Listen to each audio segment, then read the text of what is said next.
Okay, yeah. Hello.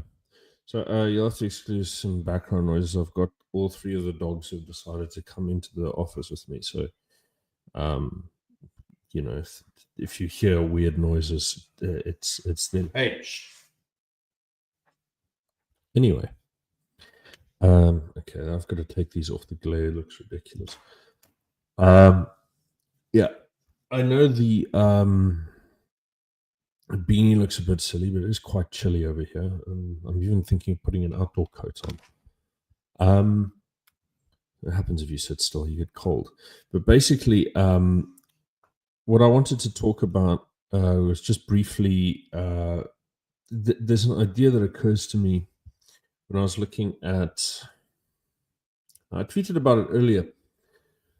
There's one of the main struggles that came up when I was reading, and I've been reading this book recently. Let me just share a screen.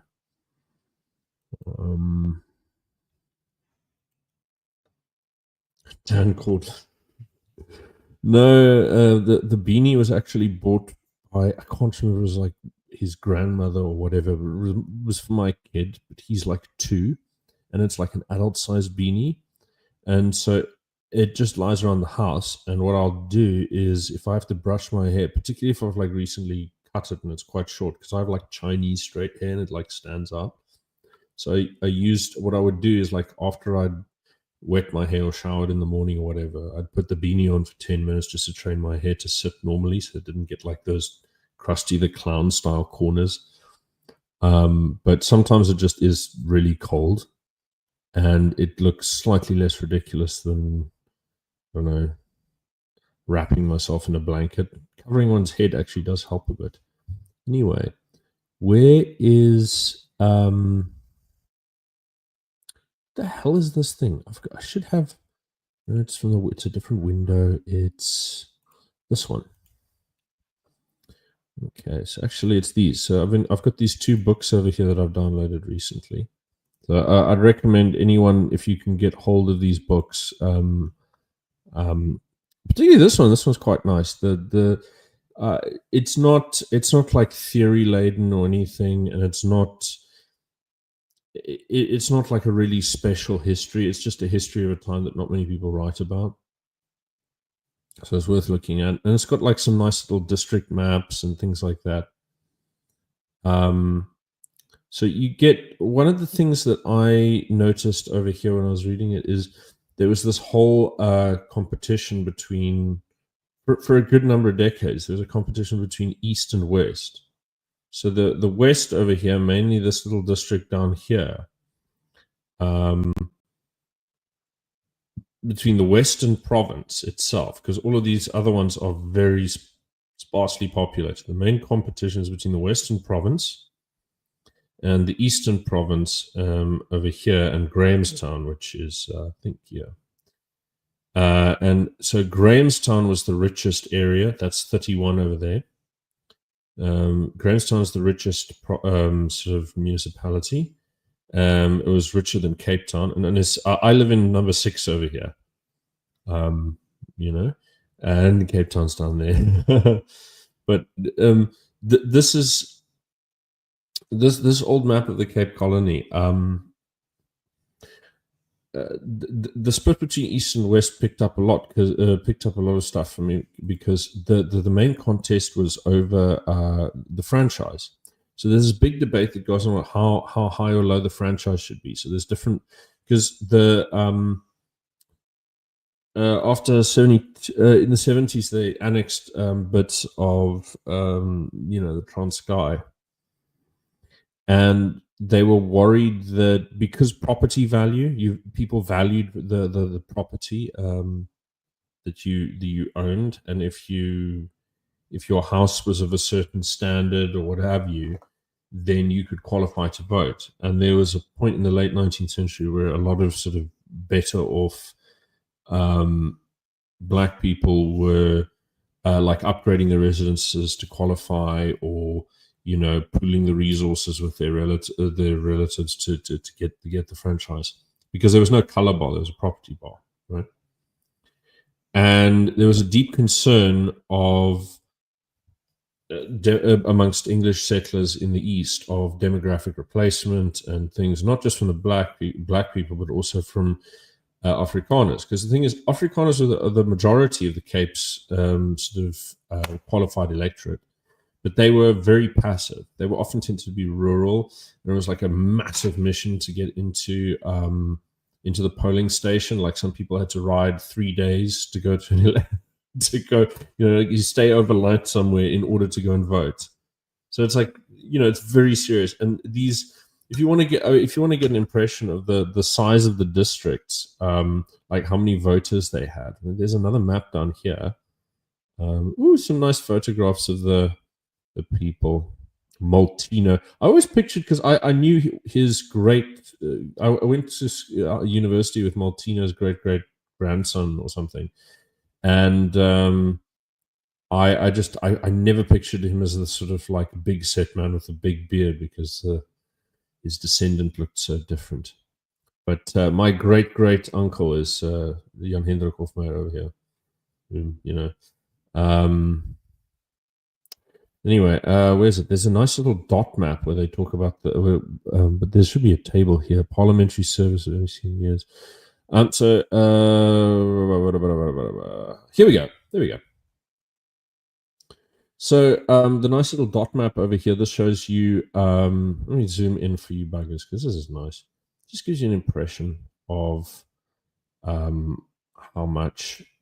many people are living here. It's not a very big district, and then because of the qualified franchise, only a minority of people of any ethnic group actually can vote.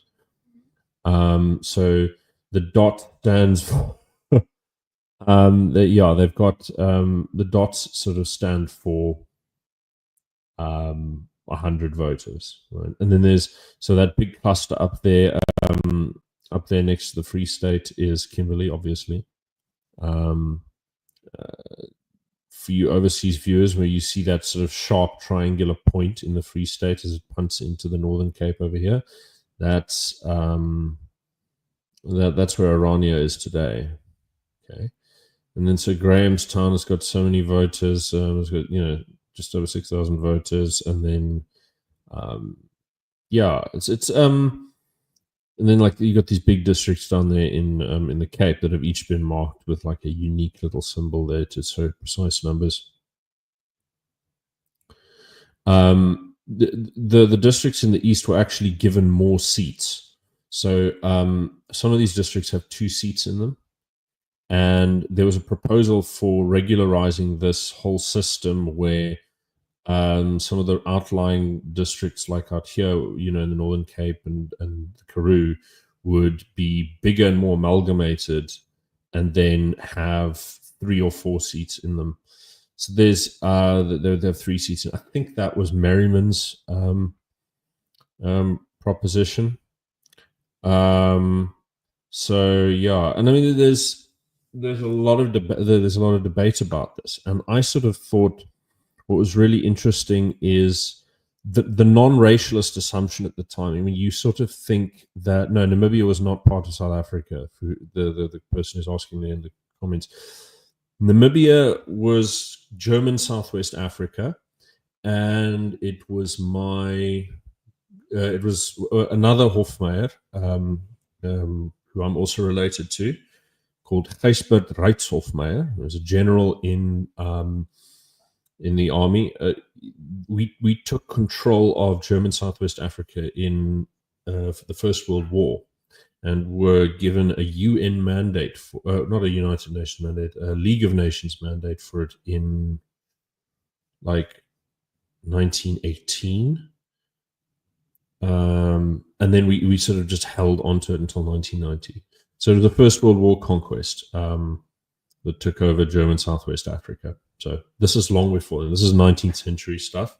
The Cape Parliament lasts until 1910 and was established in 1854. 1854. Yes, that's correct. But so one of the things that I noticed when I was breezing through all of this is the nature of the debate around the franchise. There was this very absolute position that British settlers took. They were very liberal. So there's this very absolutist position on, the nature of race, and the idea that no discriminatory law of any kind is to be passed at any level. And they're very proud of this. So, the author here quotes contemporaries at the time boasting of how decent and liberal they are. And the thing is, they don't use the term liberal, and they don't use the term non-racist or whatever. They just sort of boast that they have had there's no sort of ideological label or identity to it. It's just sort of like an assumed background morality. And I think this comes a lot from a certain kind of English perspective.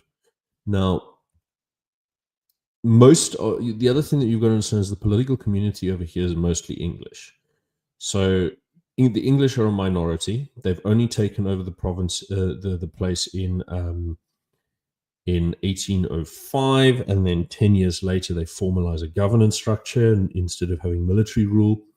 And then gradually they start weeding out all of the Dutch institutions like the Heemraden and Landroste and so on. And field cornets sort of hang about for a while, but most of the traditional sort of Dutch offices get removed.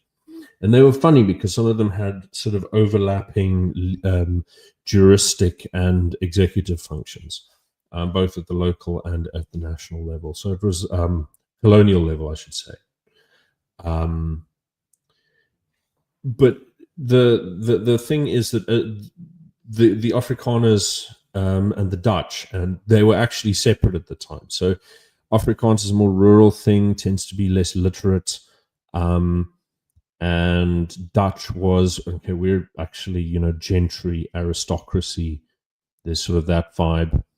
And the distinction over there between, Dutch and Afrikaans on the one hand and English on the other is that because the whole administration is done in English, there's almost no participation from Dutch and Afrikaans settlers. And because of the relative poverty and lack of education amongst the natives and the coloureds, they who refer to as Hottentots. There's an interesting point over here when they introduce the what's it called, when they introduce the ethnic problem. Could you please relax? I hope I don't have to answer the bloody door now. I probably have to answer the door, if you'll excuse me.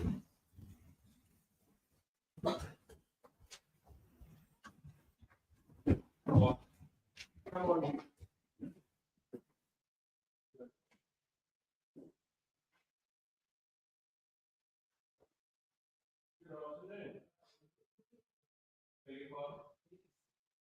It's here.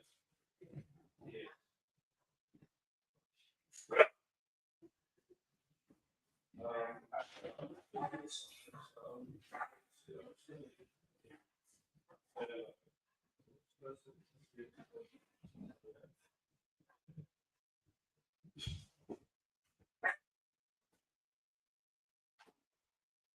Oh, good gracious me.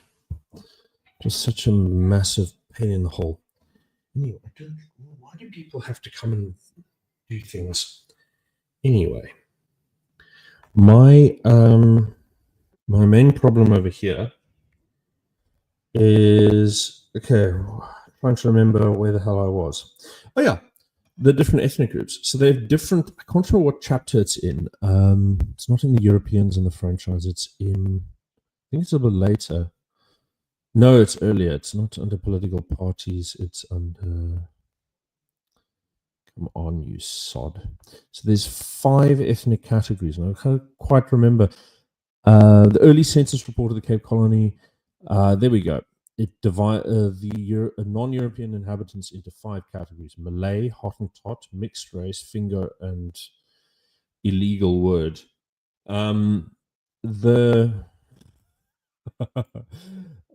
Okay. So, I mean, what you got to understand is I'm just going to call them Bantu because that's so the interest. So actually, Xhosa. So finger. Actually, the K word over there refers specifically to Xhosa, right? It doesn't refer to all black people. The Mfengu, are a cluster of refugees from the further east, following Shaka's wars.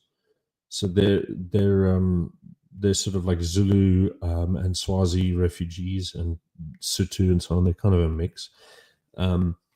And they were rejected by the Xhosa, who wouldn't let them settle amongst them, and so they kept pushing them east, and the Cape just sort of absorbed them as manual labor, and as military force as well, as a military augmenting force.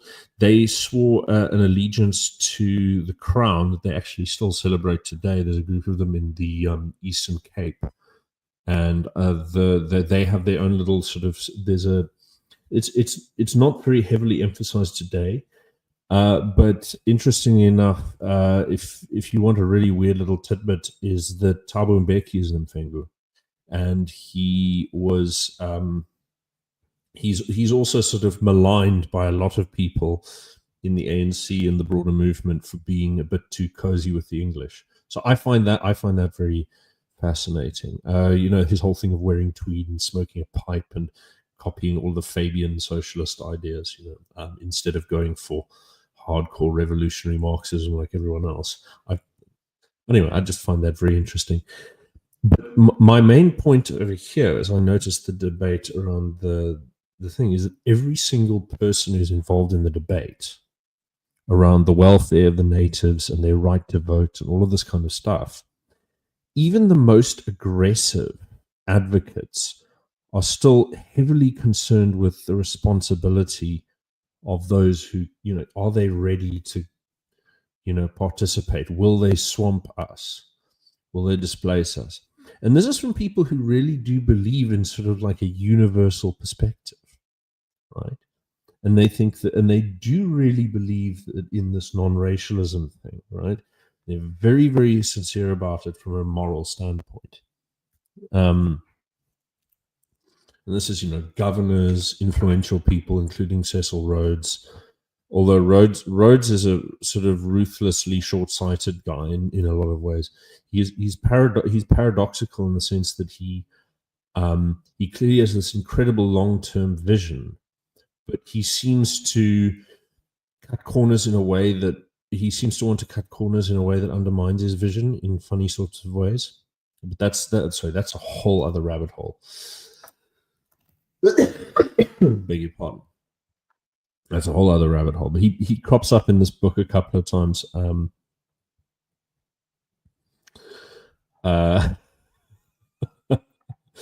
Mainly because he's bribing people.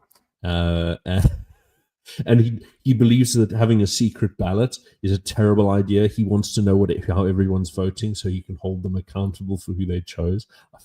It's a different world, right? And lots of bribery. So I love this book. Not because it's particularly special. Like the writing is nice and clear and straightforward, and there's nothing frilly about it, and whatever. By the way, with a reference to Mr. Hunt's over there, it's not actually the Afrikaner Bond is a political party that's from the Cape, right? And it was founded first as like a farmers sort of vereniging type thing in 1878 by Jan Hendrik Hofmeyer, just here in Paarl. And let's see what this layout looks like. Oh, I like this one. I like this much better. Let me just kill this window because I hate that. Yeah, look at that. Isn't that nice and tidy? Anyway, so this book, the Afrikaner Bond, it's about the political party which precedes. As you can see, I mean, those years are very obviously 1880s when it becomes formalized as a party, and then 1911 is when it has disbanded. And then there's this weird little period of 7 years where I'm not sure what happens there. I can't remember because I know I think it's briefly covered in the Super Afrikaners, which I've got a copy somewhere there on my bookshelf. But it is covered there. And but basically, this political party folds up, and a lot of people cross over into the South African Party, which was founded in 1896 in the Cape Colony, and becomes the main party of Jan Smuts and everything. But then all of them form this sort of private network where they exert elite influence to try and maintain their influence through the imperial dominance of South Africa, and then it grows into being like the main sort of steering group for the whole country right up until the 90s. But yeah, that's a different perspective, and it's very nice. But just have a wee Google for this, because I think it's just a good piece of history, because everyone talks about figures in the Transvaal. Everyone likes the romance of the final confrontation and everything, but things were still happening in the Cape, and Jan Hendrik Hofmeyer is really this big, serious, important character that he's central to the first formation of Afrikaners politically organizing. You remember, despite the fact that they've now had some kind of democracy since 54, they only decide that it's worth politically organizing in around 77, right? So it's this, and then this turns into the Taalbeweging, right? So Jan Hendrik Hofmeyer is sort of a crucial element in this. Now, I think, I think it's important to I think I have to shelve this discussion about Afrikaners first, but I just wanted to mention something fun while I'm here. Is that the what's it called? The thing that triggers off this organization for the Afrikaner Bond is actually a brandy tax. So they wanted to put an excise tax on brandy, and I thought it's such a marvelous. It might be the actual reason, although I'm not sure. It might be the reason that the brandy is associated as like a proper Afrikaner drink, because it really is. I mean, like, that's your drink of patriots, if you want this, Branas would be. It's the most patriotic drink because defending its production literally triggered the whole sort of Afrikaans nationalist movement. Anyway, but that's a deviation. I think what I mainly picked up on when I was reading this Cape stuff is it is that sort of struggle where you've got people who are sincere liberals and they're very committed to this non-racialist thing, but then they're kind of all consciously aware that if they become the minority, in the political arena, I mean, they don't have to be the majority in society, but if they become the minority in the political arena, then the character of the other ethnic group takes charge. Do you see what I'm saying? So there's this understanding, like, despite all of this sort of liberal blood, and they won't address it. They address it quite bluntly in a way that you're not used to today. But at the same time, there's this. They're still trying to play the game that we're all used to being played in liberal conservative groups. And like if you're looking at like the debate that's happening in the West now, that's the same debate. So they're not going to stand up and say hefty things, but occasionally when you listen to your right-wing commentators on YouTube or whatever, you'll hear things like civilization isn't communicable. And this is kind of what I'm getting at, is that I think that position, it's not true in the most absolute sense, because it is true that you can have people who they differ genetically and whatever, but they'll adopt similar institutions and make it work for whatever reason, because the point is that they identify it. But you're not going to identify with something that isn't yours, right?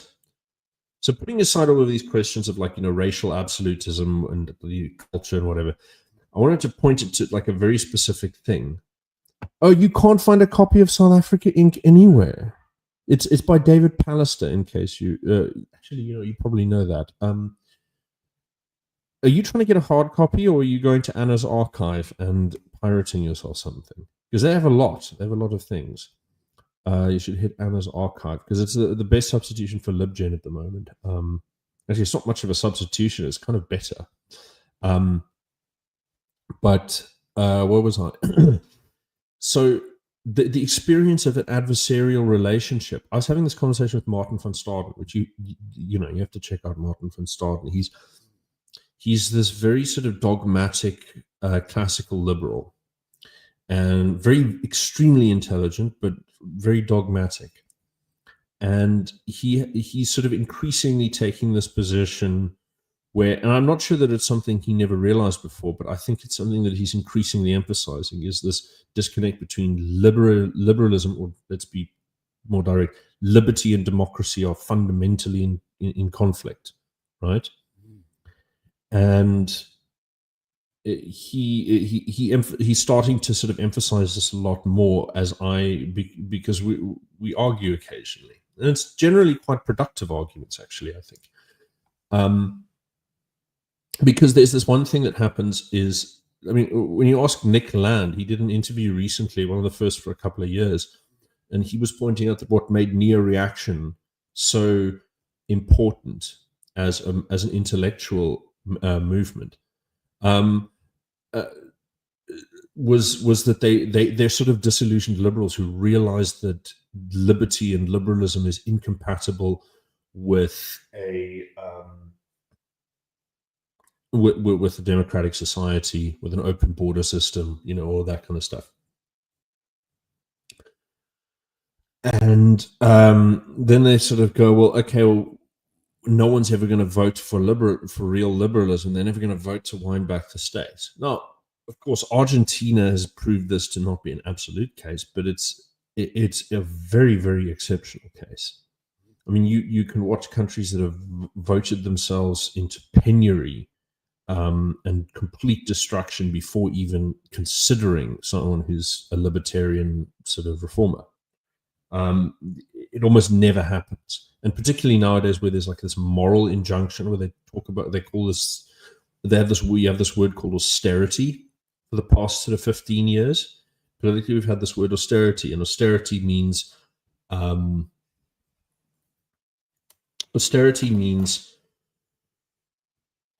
when you cut the budget. Austerity is when you cut the budget. So, and austerity is by definition bad. So the prevailing morality tells you that you can increase the budget and you can keep it the same, but if you cut it anyway, you're killing grandma. And then you get, sorry, this is a bit tongue-in-cheek, but I made this a while ago. I keep it in my, let's see. So I have this folder full of like dumb shit that I share with people. Let me see if I can find this. So if you want to understand, if you want to understand this idea graphically,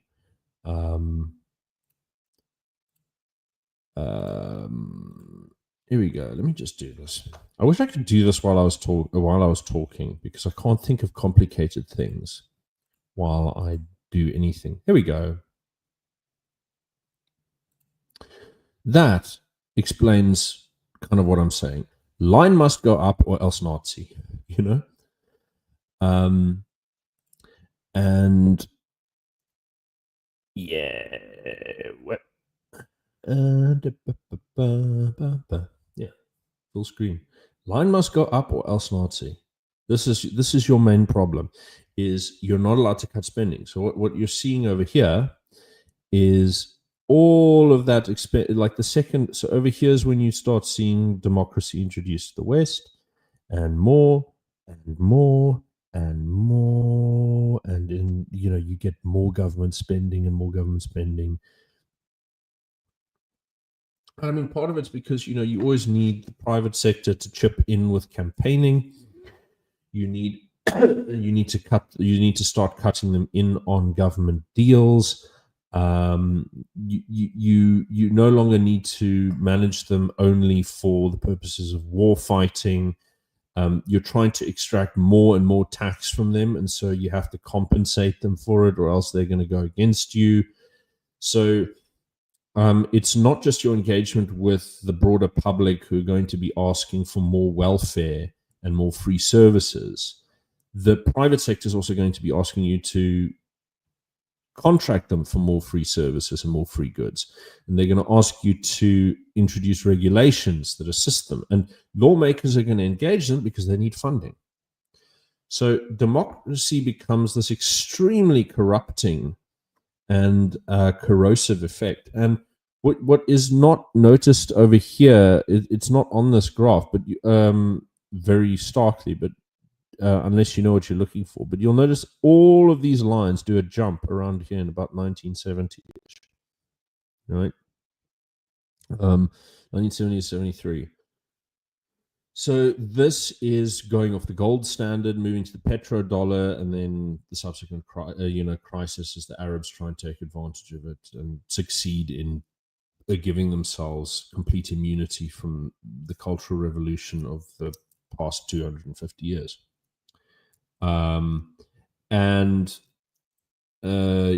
People talking about the 50th ordinance and so on. That was superseded by another draft in 72, but I can't remember the names of these things. Anyway, where was I going with this? Oh yeah, the default. So, I mean, switching from the gold standard to fiat is actually kind of a soft default by the United States, and they were responding to the massive increase in spending that Johnson had put in place.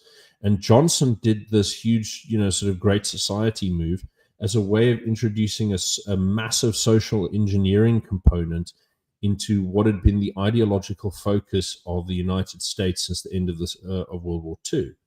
Because remember, what they were doing in World War II was they were competing with the Soviet Union for a key ideology of liberation, because you can only justify conquest through liberation. You're saying, oh, well, we actually liberated you.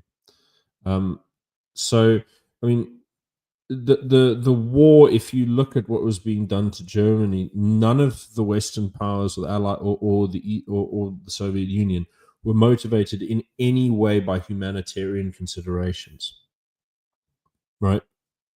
That's not it at all. They were worried about power competition, pure and simple, right? So we know that that's the case. But what happened, and you want to check up, you want to check up this book called "Who Paid the Piper" by Francis Stoner Saunders. It's about the CIA and the Cultural Cold War.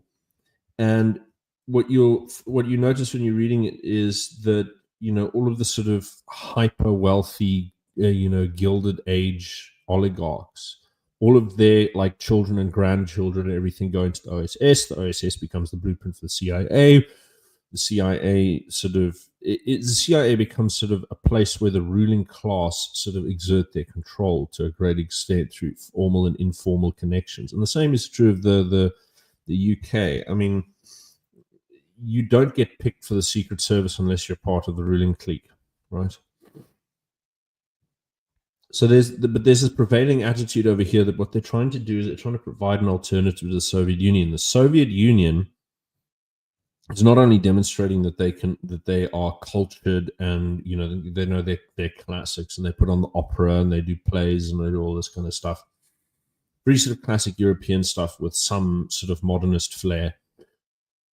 And they're also doing this thing of, despite the fact that they're ethnically cleansing Volga Germans and Cossacks and Koreans and Tatars, right? They're also and have like the most outrageous ethnic, segregation program the world's ever seen. They also have, well, after Nazi Germany, of course, they also are doing this thing of saying, well, the United States are evil and racist, and they're lynching the Negroes, and it became sort of a cliche where the United States would accuse them of some kind of like tyranny or whatever, and then they say, and then you lynch the Negroes, and this is like the big Soviet comeback.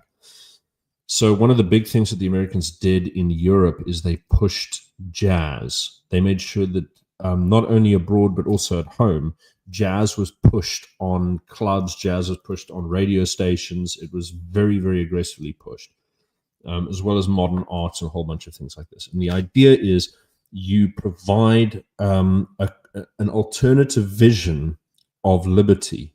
And this alternative vision of liberty is a sort of non-racial universalism which celebrates the culture of the other.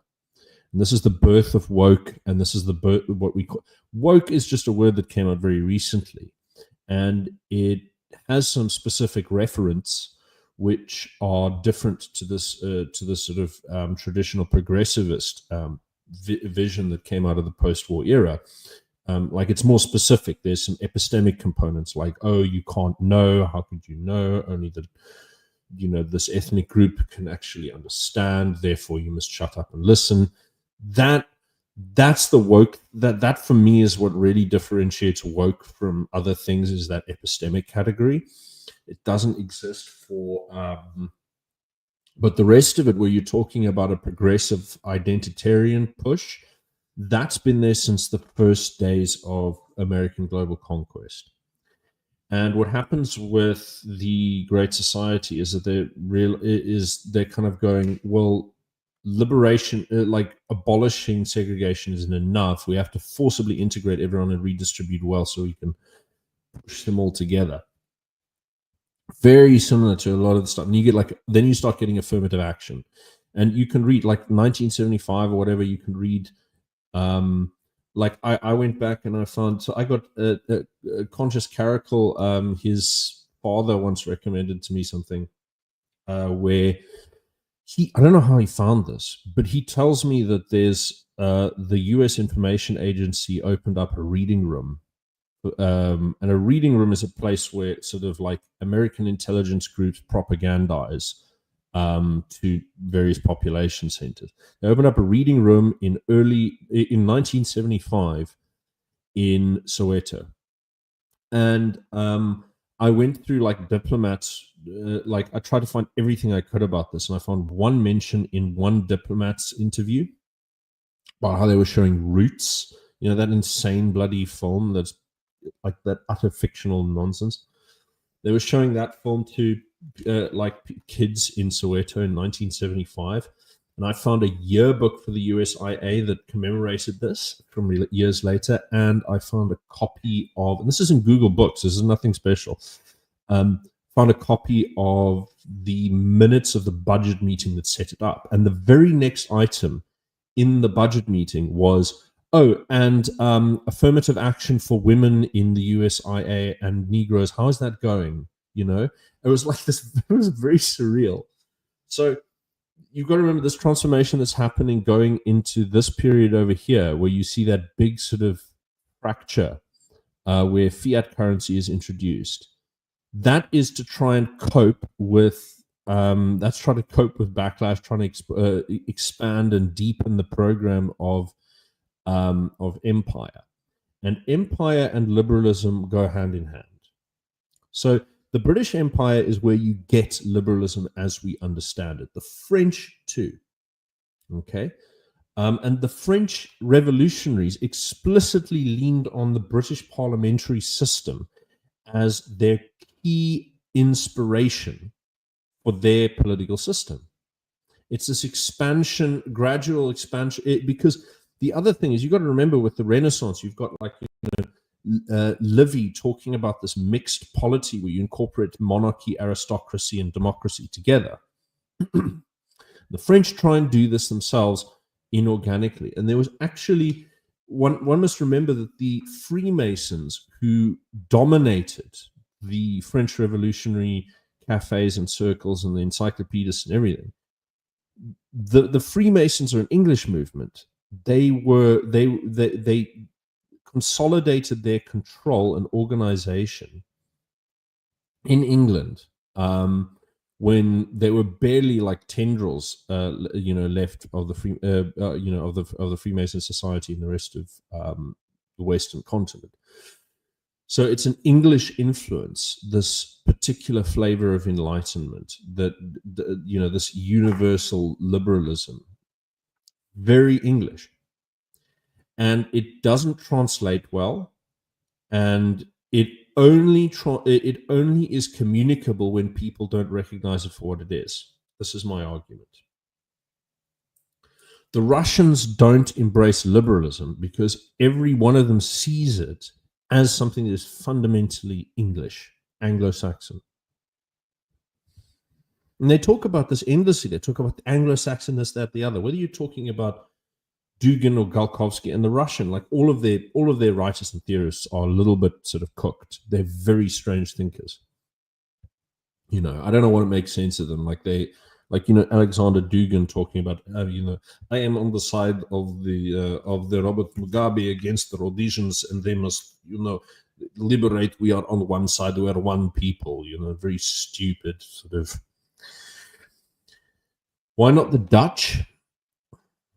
That's a good question. Well, the Dutch are Republicans. I think the Dutch are kind of the other part of this equation, and they're a very big part of it. But I see the English as being the primary influence.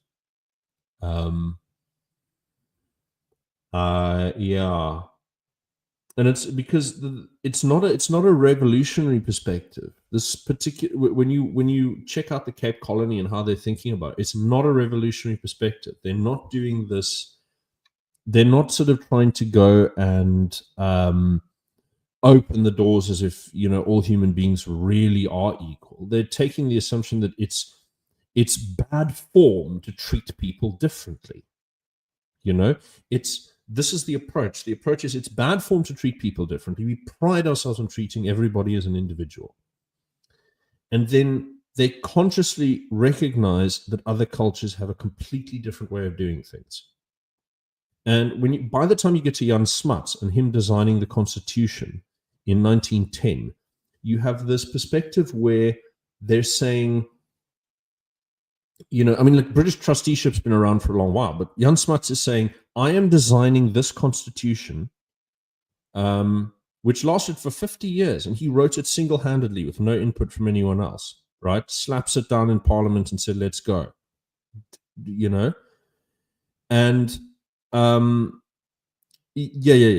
It's true. Everyone being equal is a Christian thing. It's also a Muslim thing. It's also a Buddhist thing. There are, spiritual orders which consider equality to be a big feature of humanity, but it depends how you take it. Because Abraham Kuypers, who is the Dutch prime minister at the end of the 19th century and an incredibly influential theologian in his own right, the primary so Abraham Kuypers is also the first guy, the primary theologian who was referred to by the Cape and South African Calvinist theology colleges. So everything is Abraham Kuypers, and his theory is something called the Hamitic hypothesis, that different racial groups around the world belong to the different sons of Noah and therefore have a natural hierarchy.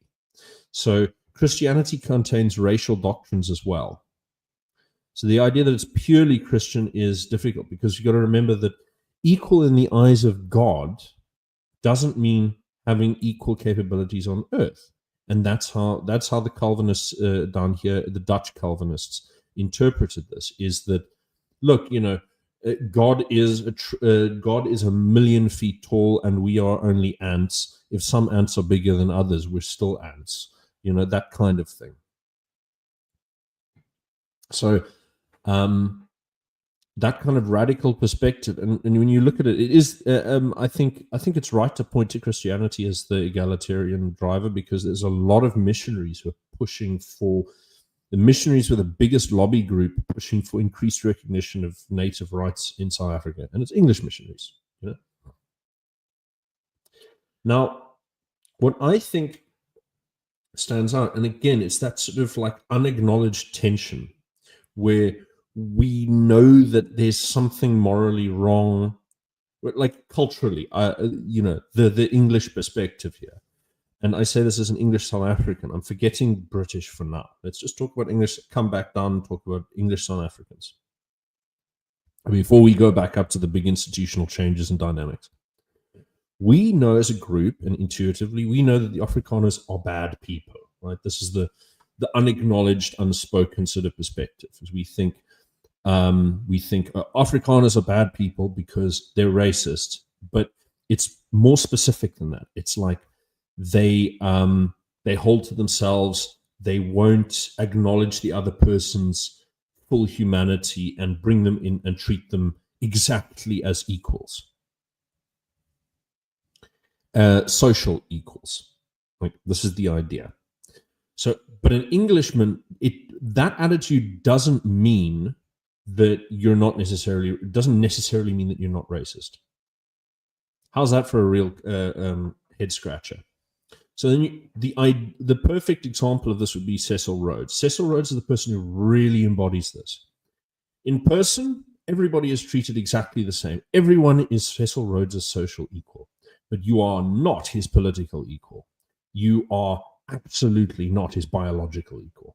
That is how he sees you. And it comes across in every single thing that he does. You know, we are the supreme blah, blah, blah. You do this. But I'm going to broker a sort of gentlemanly deal with you, and I'm going to be frank with you and tell you exactly where to get off.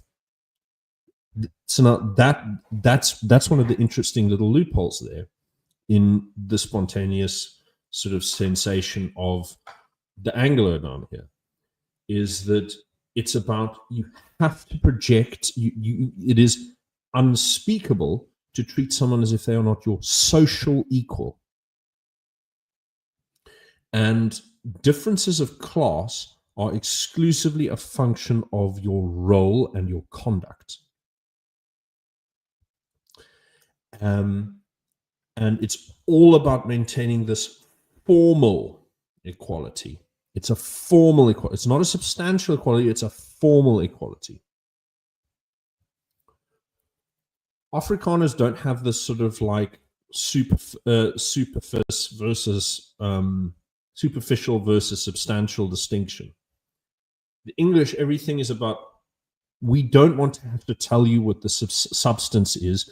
We want you to maintain the veneer so that we can have nice, smooth, lubricated social interactions.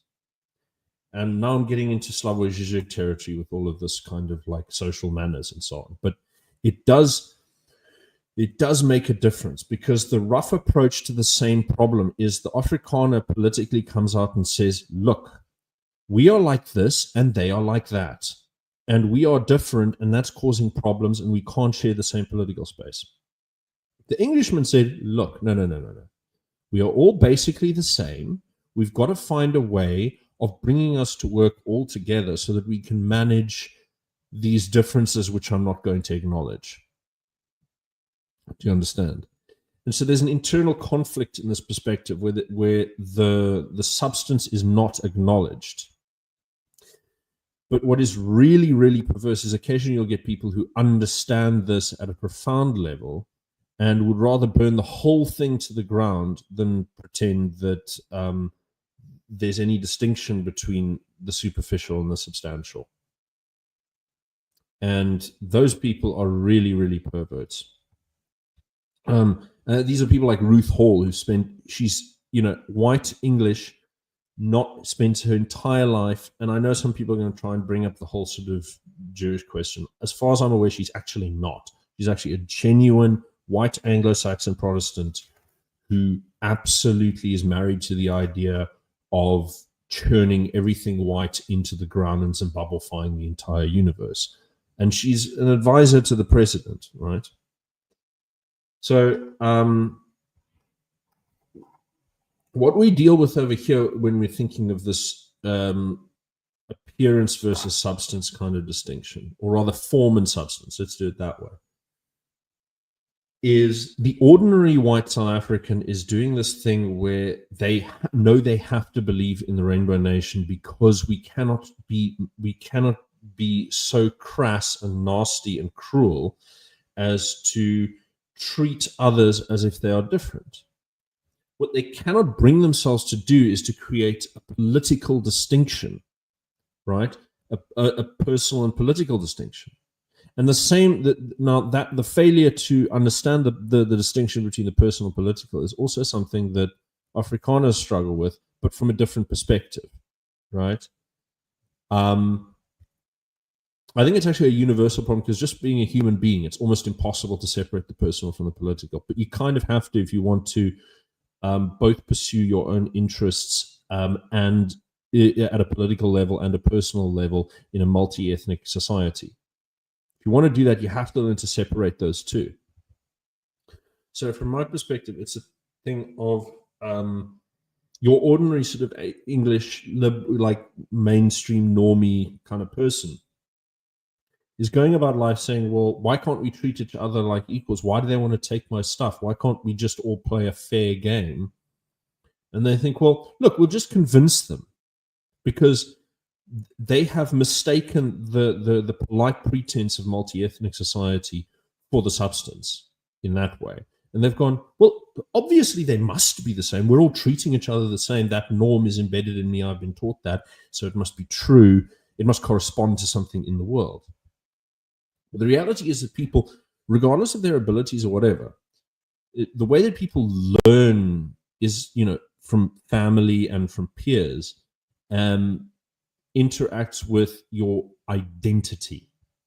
So whether you think something's good or not, or yours or not, or in your interest or not, is a big function of identity. And very few people reject the baggage of their identity.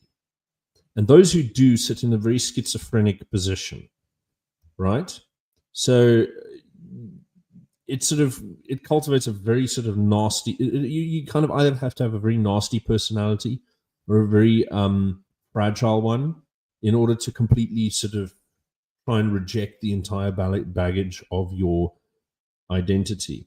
Being comfortable with it is very hard as well. So most people just don't interrogate this. They avoid it. And they sort of think, well, the way they adjust to it is they'll say, like, why must we fight? Why is this so hard? They'll be baffled most of their lives about why black people, the vast majority of them, 4/5 to 9/10, are voting for like basically slow motion or not so slow motion Zimbabweification. They don't get it. It's just like, why is this happening? Why are they voting like this? If only we've like stuck together and voted harder and sold the DA better, sold this liberal package better, everything would be better. And their confidence in this worldview is so extreme that they don't even articulate its values. What they do is they'll say the DA govern better. Like, we are all on the same page to the extreme that it's just a question of how corrupt or not corrupt is this given organization. It's the assumption of continuity between form and substance is so entrenched that there's not even an engagement on the level of political ideas in public life. That's how bad it is, right? And I mean, you're going to sit here and most of the people listening to me are on the right. And so you're all going to be thinking things like, oh, we're like this and they're like that. And we're like this and they're like that. And why are we doing this? And why can't everyone get in the blah, blah, blah? Here's the thing. You've got to remember that you're in the minority. Most people, even if they recognize these differences, are still in the mode of thinking, well, basically everyone understands that the right things are right. Everyone can agree. And this goes back to my previous video where I discussed polls. We get this thing where everyone wants more security, everyone wants an economy that works, everyone wants jobs. Yes, but in order to deliver that, you need to transform the government. And everyone is already promising these things because these are things that every human being on the planet wants. Okay? So what now? What are we looking at? It's a catch-22. It's like, in order to deliver the thing that everyone wants, you have to somehow find a way to promise something else that makes you distinct from what already exists on the playing field. Weird. So it's a very big problem. You're in a deadlock here. And what I want to say is that the norms that are associated with being a liberal, those things where you treat everyone the same, right, and you include everyone into the same thing,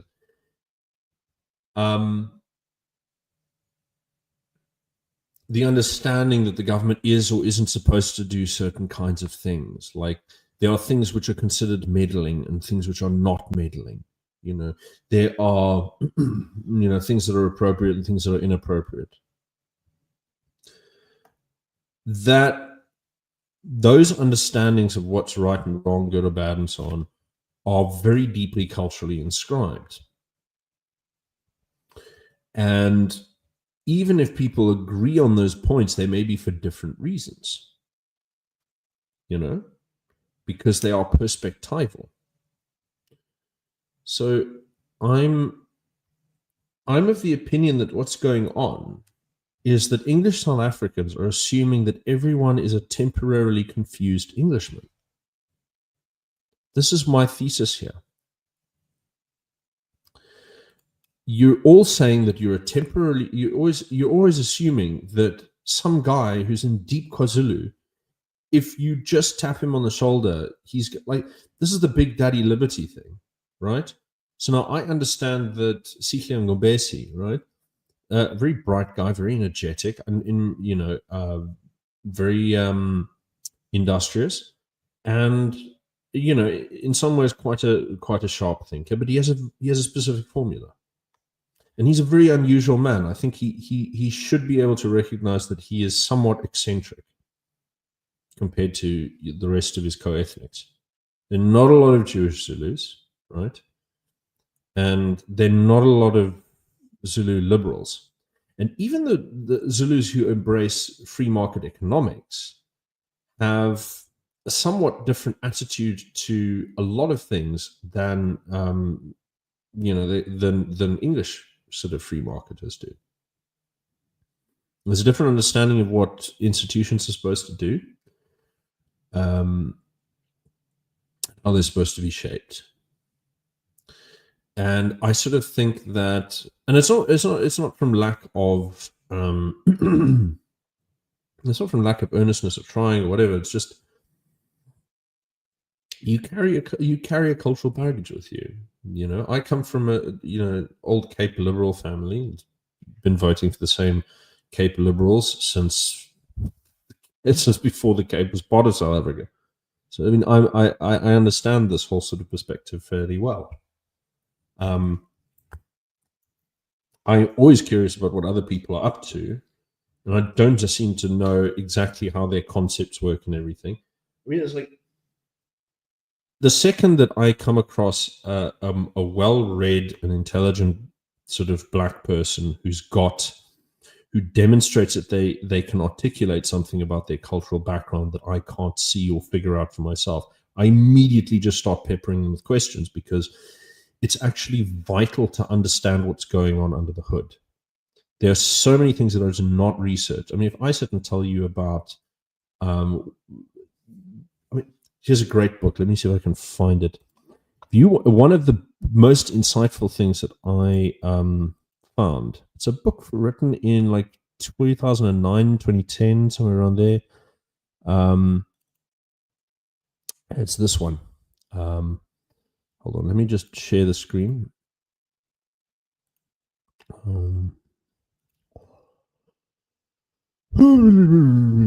It's called Chieftaincy, State, and Democracy. It's this book. It's by a guy called J. Michael Williams. He's an American, right? And the book looks cheap and cuck because it's and in person it's actually a paperback, right? And it doesn't look very fancy. It's an academic monograph, but it's really cool. It's really cool. The guy went into rural KZN and he picked, I think, 3 or 4 different traditionally governed areas, and he interviewed like everyone for hours and hours and hours and hours and hours for months and months and months. and he explains. He sits and explains the like all of the political concepts, how people in those areas perceive the functions of their leaders differently, everything. And it's a very different world. It's a very, very different world. And the idea that the people who've come from that background and then substituted those authorities and institutions with Soviet Marxist party systems, and then sort of the weird sort of ways in which it interacts with the state in the present dispensation. The idea that that connection, that institutional experience, and the counter identification against what is considered white, that doesn't have an impact on how you view politics, which parties you trust, which policies you trust, what your aspirations are, how you think economics functions, how you think power functions institutionally and individually, how it ought to. If you think that doesn't influence your thinking, you're mad. You're mad. I mean, you look at people who voted voted for the Nationalist Party, who've got they come from a very hardline conservative background, and they've got a certain perspective. And then you take someone like myself, who my whole family have come from a liberal background. They're Smutsists to the core. This kind of thing of you have generation of people who fit into these very, very narrow political divisions within Western culture. And then you're going to go over to a group of people who as a cultural group are as different from the West as you can possibly get. And you're going to assume that carries no baggage with it and makes no difference in how people understand institutions, parties, political divisions, ethnic divisions, economics, anything, law, what have you. If your assumption is that of the average DA voter, and this is why they're wrong, is they're assuming that political differences are pure superficiality. They're not. They're cultural. Politics is not a matter of, oh, you read a book and now you're going to switch over. No. If an all-white communist party stood for election today, they would not get elected. Even if they had enough money to really run a staunch campaign, they'd struggle to win because there would be problems, there would be differences. It's not, ideology is kind of superficial because it's sort of like, ideology is kind of a language of what you're supposed to do and what right and wrong is and everything in a political context. But it's also a symbolic language. And if you come from the wrong background, you're going to sort of, for lack of a better term, you'll speak it with an accent, or you'll misappropriate things. You won't speak it right. You can find people who are not bright at all, who can speak the language of liberal democracy very fluently because it's all they know, right? It's the only political ideas they know. They can speak liberal democracy. They can speak Rainbow Nation, right? They can't speak anything else. And they don't understand anything else. They don't recognize it even. They just hear noise. Like, what are you talking about? Those ideas are insane, And they think that it's because, do you know what I mean? Like, it's just, the problem is, how do you, let me see, I wrote this down. And I said, you've got, it's what you assume the underlying essence of the other is. Do you assume that they are essentially the same, or do you assume that they are essentially different? Where does that essence lie? How deep does it have to go? The problem with the discourse of race and identity in liberal society is that any kind of similarity that's deeper than the shit that doesn't matter, okay? If you're assuming any kind of essential difference that is deeper than things that make no difference, you're immediately a bad person. Okay? It's you've got to imagine that there's this world beneath the crust. And it's like, how deep do you think the roots go? Now, for a liberal, they think that all ethnic groups and all cultures are just epiphytes, and they'll wash away, that you can literally just blow them away with your breath. Whereas, someone who's, a deep race realist will assume they're like trees and you can't uproot them without killing them. Right? So somewhere in, I would say I'm somewhere in between, right? So the thing is, if you assume that it's only superficial, then you're going to sit there and you're going to either try and assimilate everyone into your culture, or you're going to try and adapt yourself to theirs, thinking that, oh, it can't be that bad and it can't result in any problems. And the thing is, the West has tried both. The West has tried both. And we have tried it here in South Africa, we have tried it in the British Empire at large, and we are trying the second half in England. Today, in the West, during the imperial period, the British and the French both tried to turn the natives of their colonies into little brown and black Englishmen and Frenchmen. And it didn't work. And then they imported them into their own country and said, well, maybe if we accommodate you and make it really, really friendly, then you'll become like us then. And that didn't work.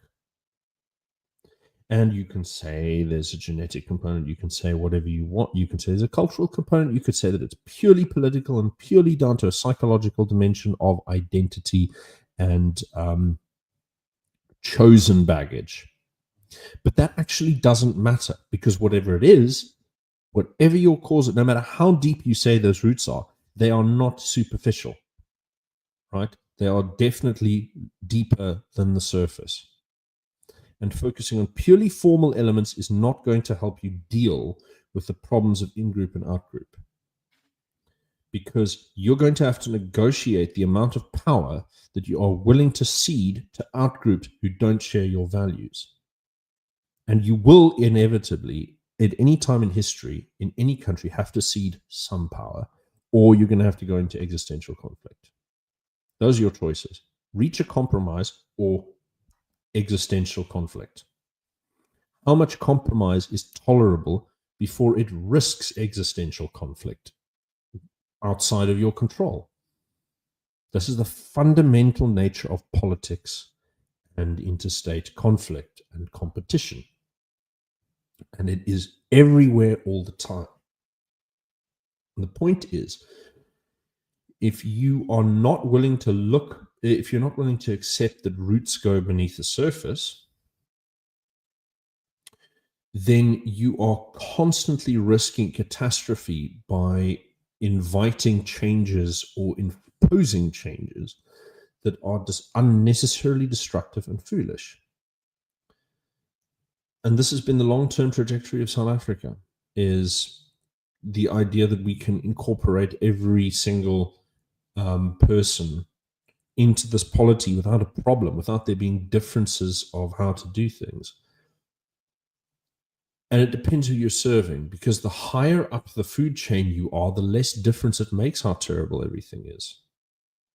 I mean, you can go through Joburg and like, let's say you're one of the Rothschild families. You're wandering and you're coming here for business. You're meeting up with Martin Kingston and asking, how's my business doing? How's South Africa doing? And you know that the place is terrible and it's got one of the highest combined murder-suicide rate in the world after Lesotho. You know that the place has got the highest vehicle homicide, mortality rate in the world. You know that we have millions of people living in shacks, that we have farm murders. You know that we have crumbling infrastructure and everything's going bad, and there's drugs and child trafficking and just constant unending carnage and ugliness everywhere. But you don't have to deal with it if you don't want to. You don't.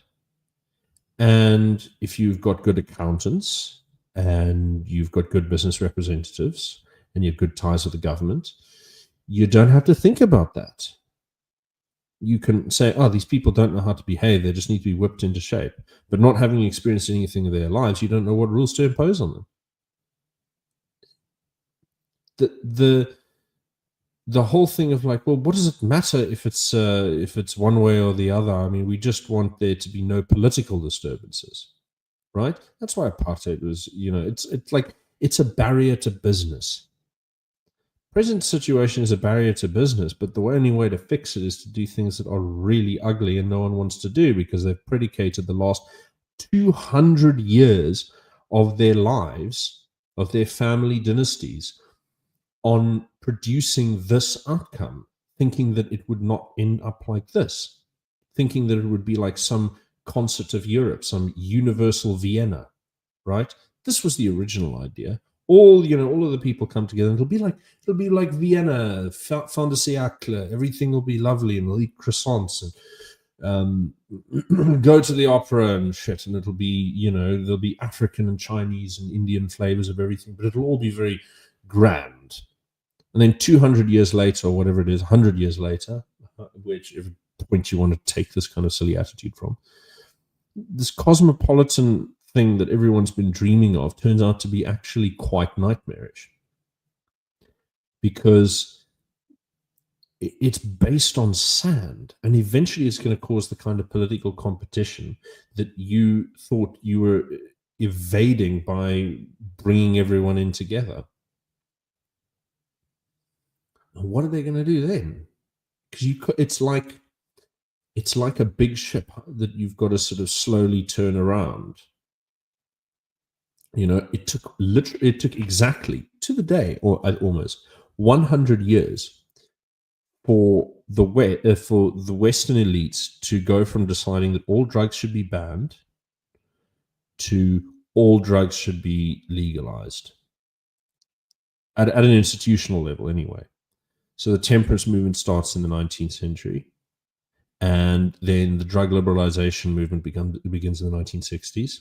So that's 100 years apart. The banning of all recreational drugs starts with in 1911, the conference in The Hague, I think, immediately ignored by the Dutch government, ironically.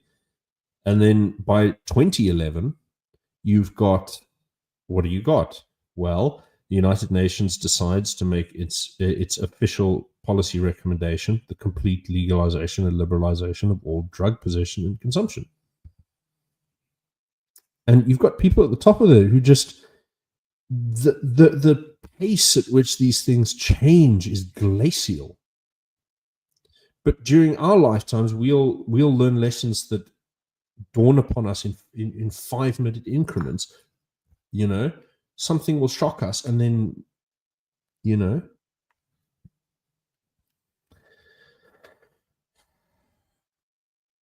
no conclusion here, except basically you have to be aware of what liberals are thinking, and you have to realize there is value in being a liberal if you understand it as being a code of conduct for people who are of a similar disposition, cultural disposition already, right? English people, the liberal attitude, it's lovely to be around, right? I enjoy it. My problem is that I can only play the liberal so long before I have a political comment to make, and then everyone's going to act like I let off a massive fart, and then the evening is ruined because I have said, something unpleasant. So culturally, I'm still a liberal. I've just realized that some of the assumptions about what makes society actually tick are wrong. But I like the thing. I do. It's a problem. Pretending to not be some kind of bohemian liberal by nature is a lie. It's just there's a difference between the enjoying the fruits of the lifestyle and sort of the easygoing social culture and realizing that it's based on a lot of hogwash, which it is, because we sort of had, well, this is how we deal with eccentrics in England. Oh, isn't it fun to talk to people who've got such a different perspective on things? Yes, but when you're dealing with people who are vastly different sort of life experience and personalities and moral codes, you can have fascinating conversations with them, and it's really cool to learn about other cultures and so on. Like, great. But if you don't look after the integrity of your own, it collapses, and then it's not so fun because you're going to be learning about someone else's culture by force, one way or the other. And you it's just not, it's no way to go about things. You have to have a realistic understanding of how power functions, about ethnic and cultural differences, about how identity, the inescapability of identity. So and it's not just like, oh, you learn the lesson that they're wrong, or you learn how to express why they're wrong. That's not enough. You have to actually understand why they aren't coming to the table and realizing these things, because there's culturally ingrained understandings of how things should be behaving, right? Liberalism is just English culture or High Dutch culture, right? In fact, you know what I mean? So the liberalism is like this. And then there's this idea that it's somehow going to be found everywhere else. No, it doesn't work. You let people into the club who are not like the people in the club. Too many of them, and they don't bother learning the rules. They try and adjust the club to them. It's just obvious stuff. You don't have to sit and find a transcendental explanation for it. But anyway, it's been fun. I've got to go and have a chat with somebody. So I'm going to end stream. I'm just going to check for one or two if there's any big interesting questions. I'm only going to answer like one or two, and then I'm going to go.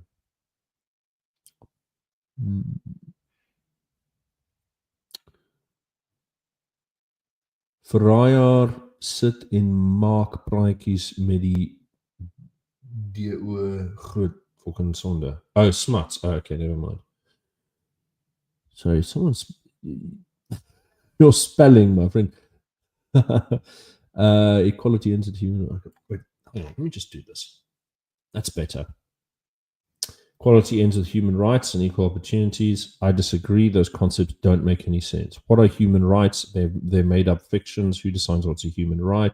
Well, whoever's got power.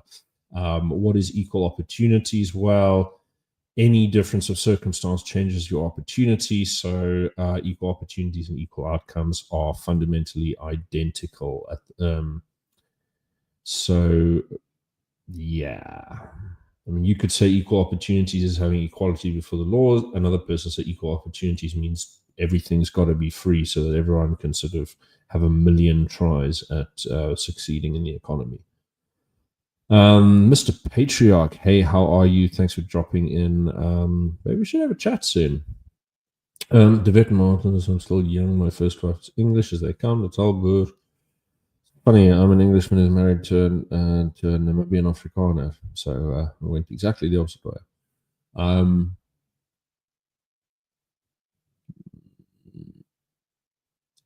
Everyone is a blood and soil nationality for what they care for, except me. Well, in my case, yeah, I think I wouldn't say blood and soil nationalist exactly, because, but very close, very close.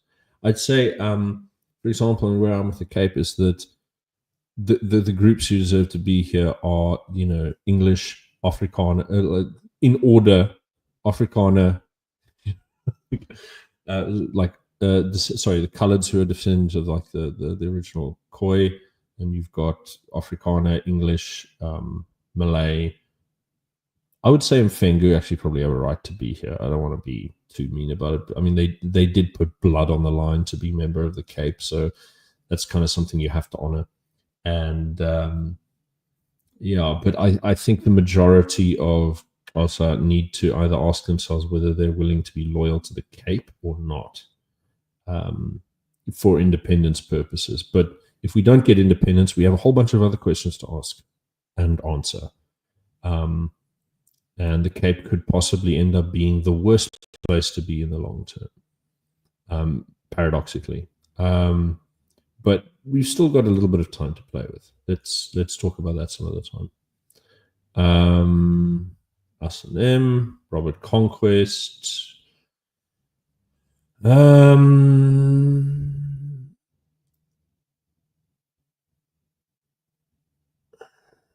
Okay, nothing particularly shocking.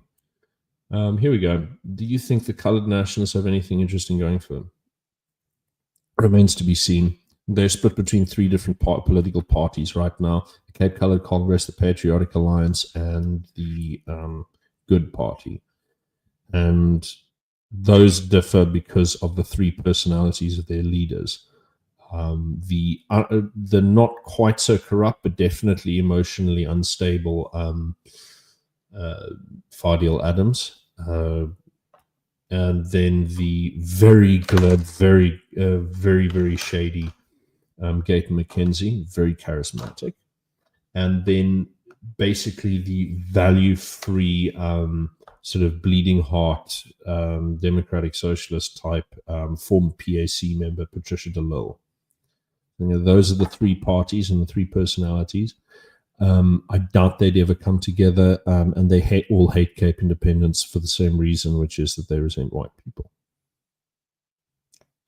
And it's a politics of personality. You've got three people who are deciding which way things go. They're colored nationalists who are very pro-Cape independence, but they're not a lot of them, and because there's not a lot of colored leadership to begin with, they lack confidence. They lack mutual trust, and this is because of being disenfranchised for over a century. It's inevitable that that's how it was going to be.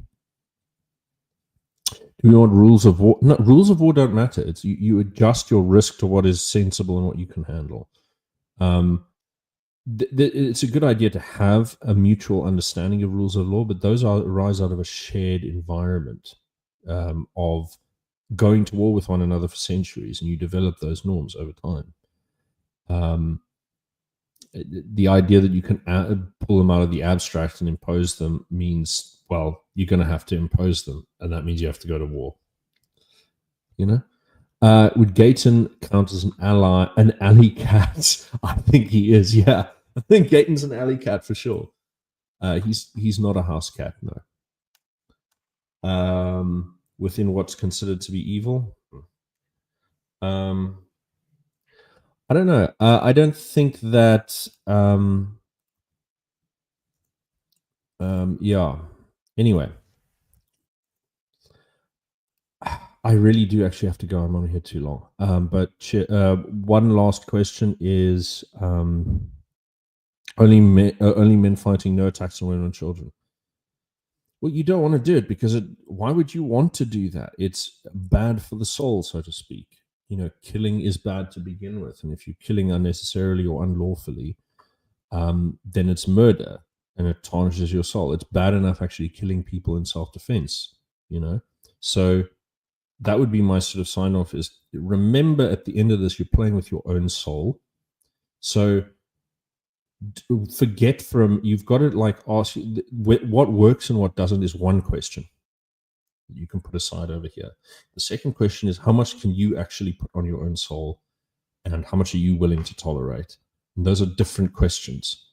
What is and what ought and so on, these are different questions. If you can break these things down, you can remove all of the bullshit, and you should try and do that to the best of your ability.